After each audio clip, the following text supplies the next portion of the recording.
Namaste students, myself Dr. Komal Rathod, Assistant Professor, Department of Kumar Bhritya, Faculty of Ayurvedic Science, Jyoti Vidyapeeth, Women's University, Jaipur. Students, मैं third year के Kumar भृत्य syllabus को आज आपके सामने discuss करूंगी। इसके अंदर मैं आज आपको कुमार भृत्य सिलेबस के बारे में बता रही हूँ। कुमार भृत्य, जिसे कि मॉडर्न में आयुर्वेदिक पीडियाट्रिक्स कहते हैं, इसके एक थ्योरी पेपर और एक प्रैक्टिकल पेपर होता है। अब जो थ्योरी पेपर जो है, उस थ्योरी पेपर के अंदर 100 मार्क्स का पेपर होता है और प्रैक्टिकल जो है वो 50 मार्क्स का बताया गया है। तो जो दो पेपर हैं, उसमें जो फर्स्ट पेपर है वो है आपका कौमार भृत्य परिचर्या, जिस फर्स्ट पेपर का नाम है कौमार भृत्य परिचर्या। और बालक परिचर्या भी इसको हम बोलते हैं।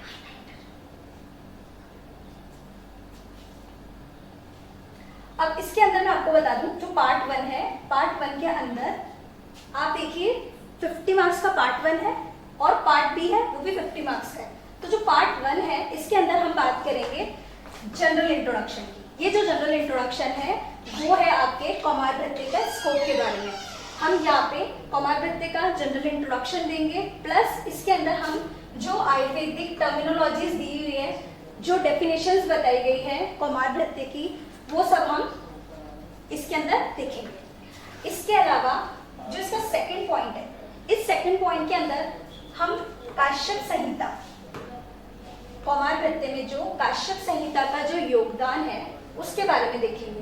स्टूडेंट्स, मैं आपको एक चीज बताना चाहती हूँ कि जो पार्ट ए है वो है तो 50 मार्क्स का, लेकिन इसके अंदर जो फर्स्ट पॉइंट है और जो सेकंड पॉइंट है, इससे जनरली 10 to 20 मार्क्स का क्वेश्चन हर बार पूछा जाता है। आप इस चीज को हमेशा ध्यान रखिए।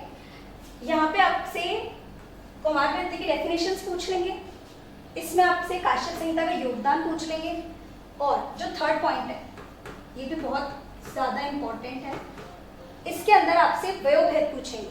वयोभेद का मतलब होता है, वय मतलब होता है एज।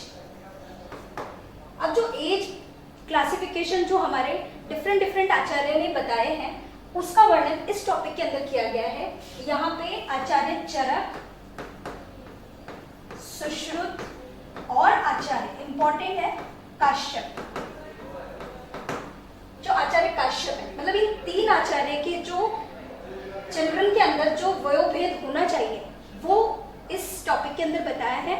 और आपको मैं ये चीज बता दी हूँ कि इसमें से क्वेश्चन 110% पूछा ही जाता है। अब यहाँ पे जो मैं बता रही हूँ चरक के अकॉर्डिंग और आचार्य काश्यप और सुश्रुत के अकॉर्डिंग, तो आप यहाँ पे ध्यान देना, ये जो स्टार्टिंग के 3 पॉइंट है, गर्भ, बाल और कुमार, ये आचार्य काश्यप ने बताए हैं वयोभेद में, और क्षीरन्नाद, अन्नाद और क्षीरन्नाद, ये 3 जो है ये बताए हैं आचार्य सुश्रुत। तो ये बहुत इंपॉर्टेंट है। इसका डिटेल डिस्क्रिप्शन हम आगे के जो हम ब्रॉड सेशन पढ़ेंगे उसके अंदर बताऊंगी मैं आपको। तो वहाँ पे इनका बहुत ज़्यादा अच्छे से क्लासिफिकेशन किया है, तो यहाँ पे इनको आप जरूर ध्यान दें। नेक्स्ट जो बात चल रही है ये है फोर्थ पॉइंट, जो कि बहुत इंपॉर्टेंट है, प्राण प्रत्यागमन।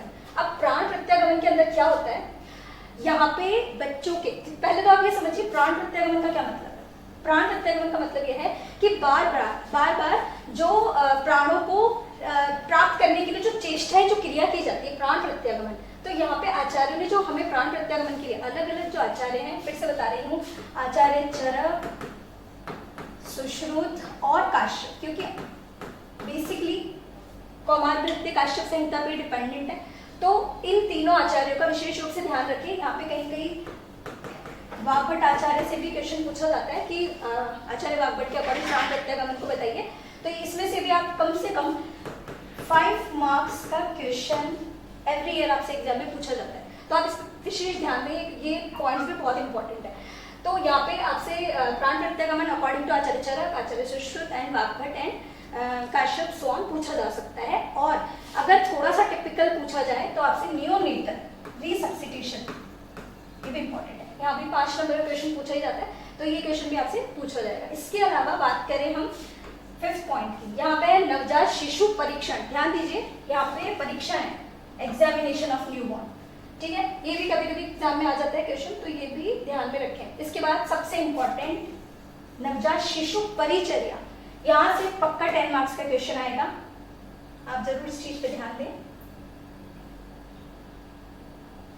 नवजात शिशु परिचर्या, अब नवजात शिशु परिचर्या जो है नियोनेटल केयर, यहाँ पे आप विशेष ध्यान देना।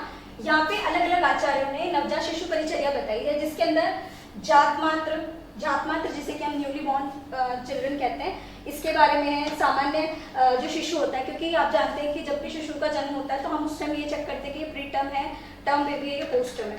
तो यहाँ पे जो नवजात शिशु परिचर्या की जाती है तो वो अलग अलग आचार्यों ने अलग अलग बताई है, ठीक है। कोई प्राण प्रत्यागमन को फर्स्ट करने के लिए बोलता है, कोई उल्वा परिमार्जन को फर्स्ट करने के लिए कहते हैं, ठीक है।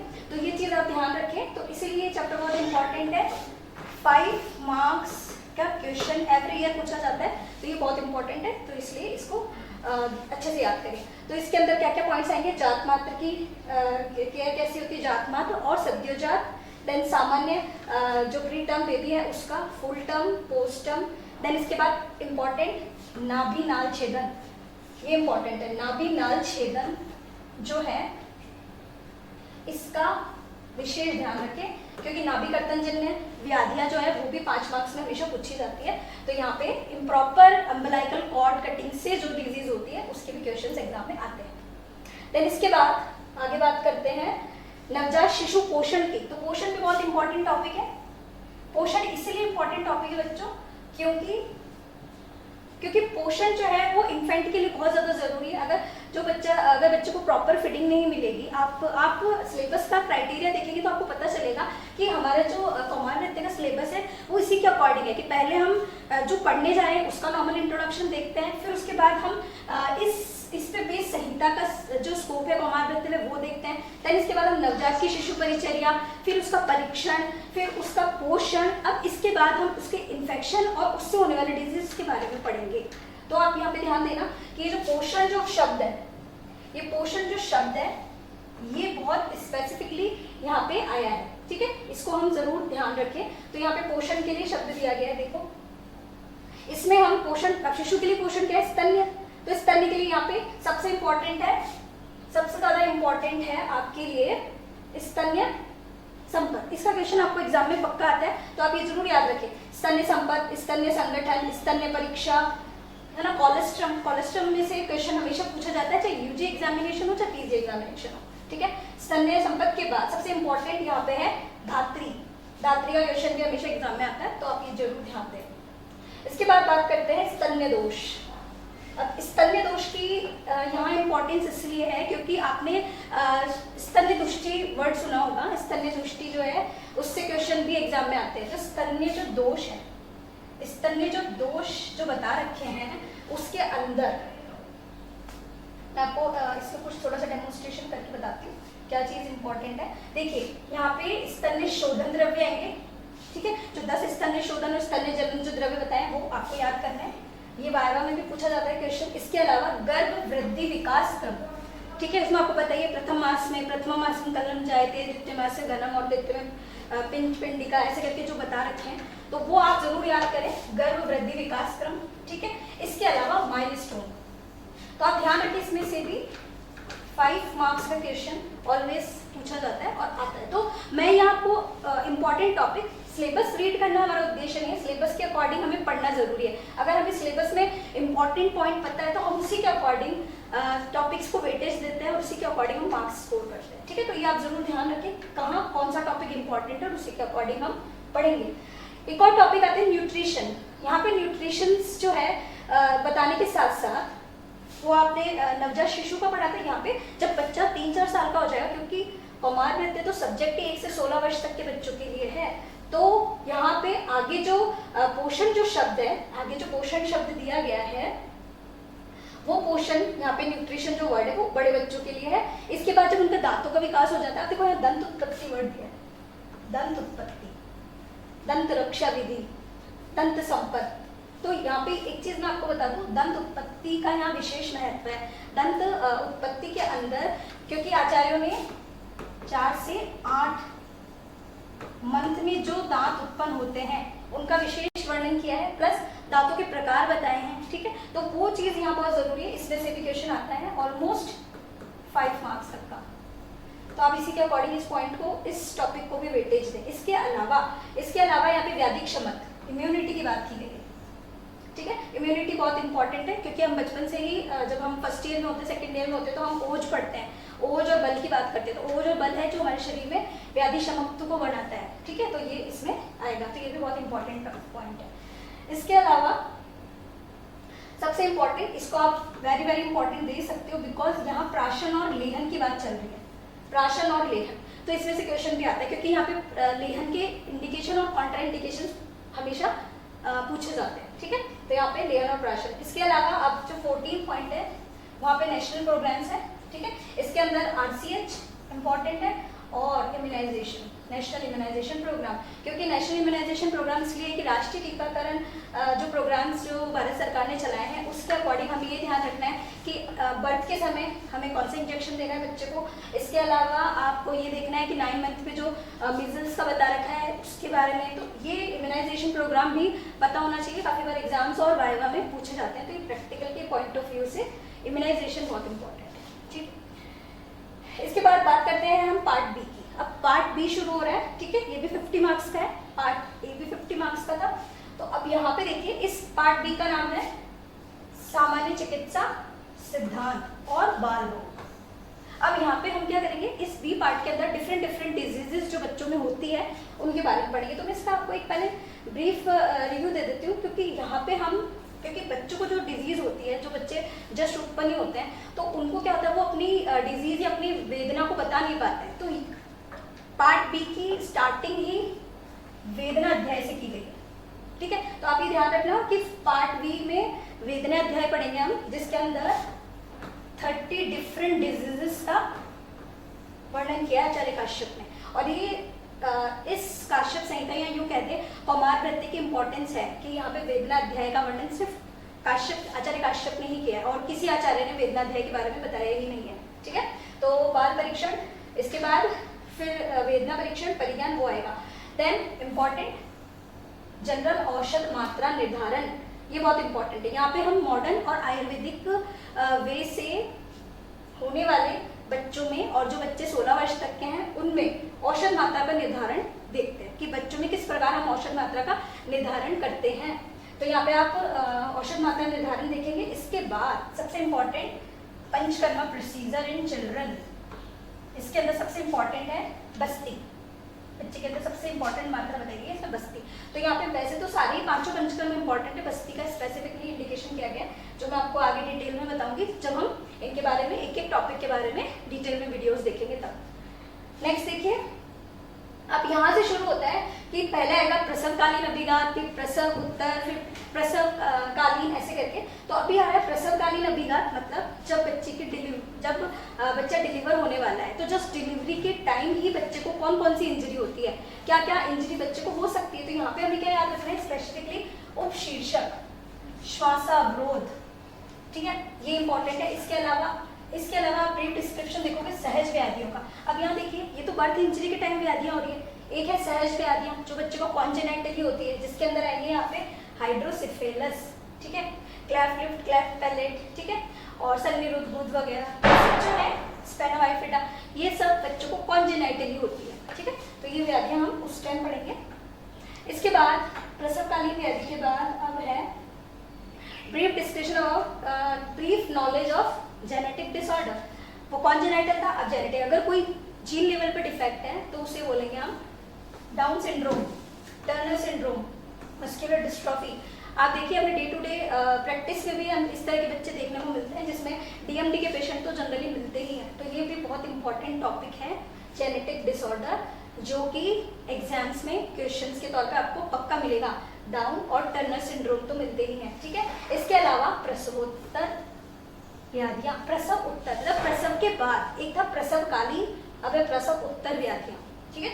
तो प्रसव उत्तर व्याधि के अंदर आप क्या देखोगे, सबसे इंपॉर्टेंट है न्यूनिटल जॉइंटिस, ठीक है। ये जो बच्चा जब जस्ट उत्पन्न होता ही है तो उसके बाद बच्चे को आप देखोगे फिजियोलॉजिकल पैथोलॉजिकल जॉइंटिस होता ही है, तो ये बहुत इंपॉर्टेंट है। और जनरली 10 मार्क्स का क्वेश्चन इस पर आता ही है, सो इम्पोर्टेंट क्वेश्चन है कि आप इसे जरूर याद रखें। इसके अलावा आप देखिए नाभि रोग, मैं आपको पहले बता चुकी हूँ, ठीक है, और सेप्टिक सी में ये तो जनरली देखा जाता है। इसके अलावा दुष्ट स्तनपानजन्य व्याधियां, मैंने आपको उस टाइम बताया था स्तन्य जन्म दोष जो बताए थे, 8 प्रकार के शीर दोष बताए थे, उसी के अंतर्गत ये आते हैं। तो अब अगर इसको अपन देखें तो यहाँ सबसे ज्यादा कॉमनली मिलती है लैक्टोज इंटॉलरेंस। लैक्टोज इंटॉलरेंस, क्षीराल्सर, कुपोनक, अहिपूतना, नेपिरेशिस वगैरह आएंगे इसके अंदर। फिर कुपोषण जन्य व्याधियां, वेरी इंपॉर्टेंट। न्यूट्रिशनल डिसऑर्डर्स के अंदर आप देखोगे पीईएम, प्रोटीन एनर्जी माल न्यूट्रिशन जो है वो इसके अंदर मिलता है। यहाँ पे आप बाल शोष, पारिगर्भिक, है ना, वाइटामिन और micronutrients deficiency disorders, failure of thrive, hypervitaminosis, ये सब जो है इसके अंदर हम पढ़ेंगे, ठीक है। इसके बाद आता है औपसर्गिक व्याधियां। औपसर्गिक व्याधियां देखिए, अगर किसी को न्यूट्रिशन प्रॉपर नहीं मिलेगा तो उसके बाद क्या होगा, उसे इन्फेक्शियस डिजीज ही होगी। तो यहाँ पे आपकी अलग अलग है, जिसके अंदर mumps, measles, chickenpox, diphtheria, whooping cough, tetanus, ये सब आते हैं, ठीक है। तो इन सब के बारे में हम डिटेल पढ़ेंगे और एग्जाम में भी इनमें से कभी कभी 2-3 मार्क्स के क्वेश्चंस जनरली पूछ लिए जाते हैं, ठीक है। इसके बाद स्रोतस जन्य विकार है। तो अलग अलग स्रोतस में कौन कौन से विकार होते हैं, जैसे कि प्राणवय स्रोतस, अन्नवय स्रोतस। तो देखिए प्राणवय स्रोतस, आप स्रोतस वाइज भी डिजीज प्रिपेयर करेंगे तो वहां पे प्राणवय स्रोतस में सबसे इंपॉर्टेंट देखिए आप, सबसे पहले तमक श्वास। ये जो तमक श्वास है इससे क्वेश्चन जनरली पूछा जाता है। इसके अलावा ब्रोंकियल एस्थमा, तमक श्वास पूछा है तो पक्का ब्रोंकियल एस्थमा पूछेगा। उत्कुल्लिका इज वेरी इंपॉर्टेंट, ठीक है। ज्वर आता ही है क्वेश्चन, ज्वर में से क्वेश्चन पूछे जाते हैं। अन्य स्रोतस के अंदर सबसे इंपॉर्टेंट है अजीर्ण और अतिसार। आपको मैं बात बता दूं, बालातिसार पे हर बार क्वेश्चन पूछा जाता है, ठीक है। तो बालातिसार हो गया। इसके अलावा बच्चे के अंदर जितने भी ज्वर बताए गए हैं वो सब इसमें आ सकते हैं, लेकिन रूमेटॉइड फीवर जो है वो अन्य स्रोतस में आता है। वैसे ज्वर जो है वो रस प्रदोषक विकारों में आता है, ठीक है। अब इसके बाद देखते हैं, इसके अलावा अब देखिए अन्य स्रोतस हो गया। अब प्राणवय स्रोतस की व्याधियां। अब यहाँ पे अब एक चीज बता दूं मैं आपको, अन्य जो बल विकार हैं, लाइक मिसलेनियस जो डिसऑर्डर्स होते हैं, इसमें सबसे इंपॉर्टेंट है अपस्मा, आक्षेपण, है ना। तो एपिलेप्सी जो है वो भी हमेशा क्वेश्चन पूछा जाता है। Cerebral palsy, very important. जैसे मैंने आपको डीएमडी बताया था ना, है ना, टेक्निकल मस्कुलर डिस्ट्रॉफी, जिसको हम मस्कुलर डिस्ट्रॉफी भी कहते हैं, वो इंपॉर्टेंट है। फिर आता है बिहेवियरल डिसऑर्डर, इसमें आपको ADHD, ये तो आपको याद करना ही है। ADHD में से हमेशा क्वेश्चन आता है attention deficient hyper active disorder, ADHD it's a very important, ठीक है। इसके अंदर आपके मेंटल रिटार्डेशन से भी कभी कभी क्वेश्चन जनरली पूछा जाता है, अदरवाइज नहीं। अदरवाइज आप उन्माद, अपस्मार, सेरेब्रल पाल्सी, DMD और ADHD पे इस पॉइंट में से ध्यान दें, ठीक है। तो ये जो सब टॉपिक्स होते हैं इनमें से हमेशा क्वेश्चन पूछे ही जाते हैं। इसके बाद प्राण रक्षण व्याधि जो है, ये जो है प्राण रक्षण विधि, इसके अंदर हम सिर्फ लाइफ सेविंग्स मेजर्स देखते हैं चिल्ड्रंस में, तो वो आपको प्रैक्टिकली सीखना होता है, ठीक है। कि हम अगर हमारे पास अगर कोई क्लिनिकली कोई एक्सपोजर होता है तो हमें उसको ट्रीट करना आना चाहिए, ठीक है। तो ये बस आप जनरली पढ़ लें, इसमें से ज़्यादा क्वेश्चन आता नहीं है, but fluid and electrolyte management जो है वो यहाँ देखा जाता है और पूछा भी जाता है। तो आप ये जरूर पढ़ लें एक बार। शॉक और एनाफाइलेक्सिस क्या होता है, अगर कोई पॉइजन किसी ने खा लिया है या फॉरेन बॉडी किसी के रेस्पिरेटरी ट्रैक्ट में अगर रुक गई है या फिर फंस गया है बच्चा, किसी प्रकार एस्फिक्सिएट कंडीशन आ चुकी है किसी को, ये क्वेश्चन देखिए आप, स्टेटस एपिलेटिकस, ये क्वेश्चन भी आता है ना। और इसके अलावा ये 2 क्वेश्चन जो है ये बहुत ज़्यादा इम्पॉर्टेंट है, इसलिए जब भी आप अपने सिलेबस को उठाएं तो इन इम्पॉर्टेंट जो टॉपिक्स हैं, जो मैं आपको सब टॉपिक, इन टॉपिक के अंदर जो सब टॉपिक्स बता रही हूँ, आप इन सब टॉपिक्स को स्पेसिफिकली ध्यान दें और इनको याद करने की कोशिश करें, ठीक है। इसके अलावा जो बाल ग्रह का वर्णन यहाँ किया है, सबसे इम्पॉर्टेंट है बाल ग्रह।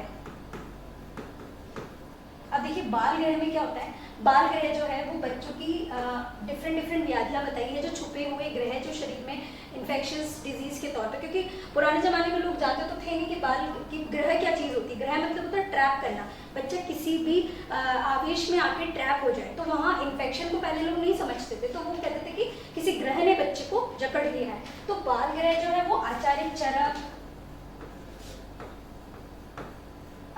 सुश्रुत, ठीक है, और आचार्य वाग्भट, इन्होंने बताया। तो आचार्य जो चरक हैं वो तो इनफाइनाइट बताते हैं, इसके अलावा आचार्य सुश्रुत जो है उन्होंने 9 प्रकार के बाल ग्रह बताए हैं और आचार्य वाग्भट ने 12 प्रकार के बाल ग्रहों का वर्णन किया है। अब ये देखिए आप, तो ये जो 12 बाल ग्रह हैं इसमें से भी आचार्य सुश्रुत ने 7 और 5 करके 7 तो जो है फीमेल और 5 जो है वो मेल ग्रह बताए हैं, ठीक है। तो इस प्रकार इन्होंने ग्रहों का डिवाइडेशन किया है। इनके भी हम डिटेल डिस्क्रिप्शन जब हम पढ़ेंगे वीडियोस उसमें दिखेंगे। इसके अलावा लास्ट आप देखिए प्रैक्टिकल कंटेंट की बात करते हैं। अब जो थ्योरी के अलावा जो प्रैक्टिकल पेपर होगा उसके अंदर हम देखेंगे तो वहाँ पे प्रैक्टिकल एक्सपोजर होगा, जिसमें हम नवजात शिशु परिचर्या या न्यूबॉर्न केयर को देखेंगे, रिसक्सिटेशन प्रोसीजर को समझेंगे, पंचकर्मा प्रोसीजर जो बच्चों में और किस प्रकार किया जाता है वो देखेंगे, है ना। यहाँ पे स्नेहन, स्वेदन और बस्ती किस प्रकार बच्चे में लगाई जाती है वो देखेंगे। इसके अलावा various knowledge about any kinds of equipment जो पीडियाट्रिक्स में हमें यूज़ करनी पड़ती है, जैसे फोटोथेरेपी न्यूनेटल जॉन्डिस के लिए, even overhead radiant normal use करते हैं, रिसक्सिटेशन इक्विपमेंट यूज़ करते हैं, वो सब इसमें आएगा। आईवी फ्लूइड का एडमिनिस्ट्रेशन किस प्रकार किया जाता है वो, और अलग अलग जो प्रोसीजर है आयुर्वेदिक, वो सब हम इसमें देखेंगे प्रैक्टिकल में, ठीक है। इसका कैसा डिस्ट्रीब्यूशन होगा, वर्क डिस्ट्रीब्यूशन किस प्रकार करेंगे, तो यहाँ पे आप देखिए क्लिनिकल वर्क में आप देखिए केस शीट जो होंगी वो 10 मार्क्स की होती है, पेशेंट एग्जामिनेशन 20 मार्क्स का होता है, अगर हम स्पॉटिंग कराते हैं 5 मार्क्स की, और वाइवा वर्सी जो है वो 15। ऐसे करके प्रैक्टिकल जो है वो टोटल 50 मार्क्स का हो जाता है, ठीक है। तो इसके अलावा मैं आपको कुछ रेफरेंस बुक्स बता रही हूँ जो आप अपने आगे के लिए यूज़ कर सकते हैं कि अगर आपको डिफरेंट बुक्स में से अगर नोट्स तैयार करने हैं तो आप कौन कौन सी बुक्स प्रेफर कर सकते हैं। तो यहाँ पे आप काश्यप संहिता तो आप पढ़ेंगे क्योंकि वो तो हमारा कौमारभत्य का बेसिक्स है। इसके अलावा आप principle and practice of paediatrics in Ayurveda doctor CS Shastri द्वारा, और इसके अलावा एक अभिमन्यु कुमार की बुक आती है child health care in Ayurveda, then human embryology professor Abhimanyu Kumar, इनकी ही बुक है जो कि बहुत अच्छी है। इसके अलावा जो डेली BMS के स्टूडेंट पढ़ते हैं डे टू डे लाइफ में, TN मिश्र की बुक है, वो भी बहुत अच्छी बुक है, आप चाहे तो प्रेफर कर सकते हैं। इसके अलावा अगर हम देखें कुछ भी नोट्स बनानी है तो दिनेश KS की बुक है। मॉडर्न की बात करें, अगर आप मॉडर्न में अगर आप पढ़ना चाहते हैं तो मॉडर्न के अंदर मैं आपको बता दूँ क्लिनिकल मेथड ऑफ पीडियाट्रिक्स मेहरबान सिंह की बुक आती है। इसके अलावा इन्हीं की पीडियाट्रिक्स इमरजेंसी के नाम से भी एक बुक है। इसके अलावा OP घई की इसेंशियल पीडियाट्रिशियन के नाम से एक बुक आती है। फिर एक नीलसन्स की बुक है text book of paediatrics, and then Panchakarma in paediatrics doctor Yogita Srinivas की बुक आती है। तो ये सारी बुक्स जो है आप एज अ रेफरेंस बुक के तौर पे आप काम में ले सकते हैं। तो ये था हमारा सिलेबस का जस्ट इंट्रोडक्शन जो मैंने आपको बताया।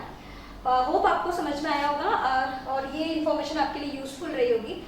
अब बाकी के हम जब एक एक का वीडियो बनाएंगे तब मैं आपको डिटेल में एक पॉइंट के बारे में डिटेल डिस्क्रिप्शन दूंगी।